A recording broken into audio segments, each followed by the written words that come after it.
ازيكم عاملين ايه؟ النهارده هنعمل حواوشي بطريقه سهله جدا. هنا معايا بصلايه كبيره واتنين فلفل رومي، وهنا حبه خل، والتوابل هكتبها لكم في الديسكريبشن بوكس. بعد كده هقفل كده، هعملهم في الكبه. وهنا حطيته على اللحمه المفرومه، وهقعد كده اعجن فيها لغايه اما البصل يخش في اللحمه المفرومه.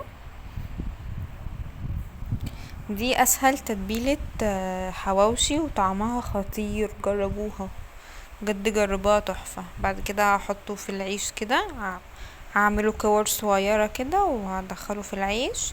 انا هسويه على الطاسة فوق من فوق. تمام. انا حطيت حبة سمنة وشوية زيت، وبهدي النار طبعا عشان اللحمة مفرومة تستوي في العيش. بس كده، وهقعد اقلب فيهم الناحية دي، يعني الاقيها اتحمصت كده. بعد كده اقلبها على الناحية التانية، كل ده والنار هادية، ما بعليش خالص. وكل ما بلاقي الزيت اتشرب، العيش اتشرب الزيت، بحط تاني. بس كده. كان ريحته تحفة. خلصت الكمية كلها، كانت ريحته تحفة وجميلة جدا، وكان العيش كريسبي. وعملت جنبيه بقى شوية بطاطس محمرة مع المخلل ده انا اللي عاملاه. لو عايزين الطريقة اكتبولي في الكومنتات وانا هقول لكم الطريقة.